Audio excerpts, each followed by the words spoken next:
طالبانو د افغانستان د هوایي حریم د نقص په تړاو امریکا ته خبرداری ورکړی. د افغانستان اسلامي امارت له لوري په تازه خپره شوې اعلامیه کې راغلي چې هیڅ هیواد د افغانستان د هوایي حریم د نقضولو حق نه لري او د نړیوالو قوانینو له مخې د امریکا په ګډون ټول هیوادونه باید د افغانستان حریم ته درناوی وکړي. د امریکا پخواني ولسمشر ډانلډ ټرمپ یو ځل بیا د افغانستان په تړاو پر امریکایي پوځ نیوکه کړې ده.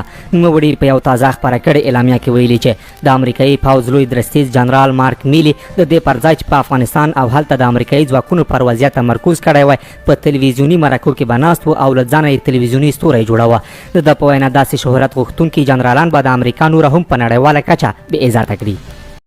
د امریکا د سنات ځینې غړي وایي پاکستان دوه مخې لوبه کوي او د امریکایي چارواکو بې کفایتي ده چې پر وړاندې چوپ دي. د امریکا د سنا د وسلوالو ځواکونو د کمیټې مشر جیک ریډ په تازه څرګندونو کې ویلي چې پاکستان له اوږدې مودې راهیسې له امریکا سره دوه مخې لوبه کوي، خو دا د امریکایي حکومت کمزوري ده چې د دغه هیواد پر وړاندې اقدام نه کوي. او لوړه سلنه امریکایي وګړي له اروپا او اسیا د خپلو سرتیرو ایستل غواړي. د امریکا د عامه افکارو یوه سروې ښیي چې شاوخوا 42 سلنه امریکایي وګړي غواړي چې امریکایي ځواکونه دې له اروپایي او اسپایي هیوادونو وایستل شي. بلخوا شاوخوا 32 سلنه امریکایي وګړي بیا د دې ملاتړي دي چې د یادو سرتیرو حضور د دوام وکړي او 25 سلنه امریکایان بیا په دې اړه هیڅ نظر نه لري.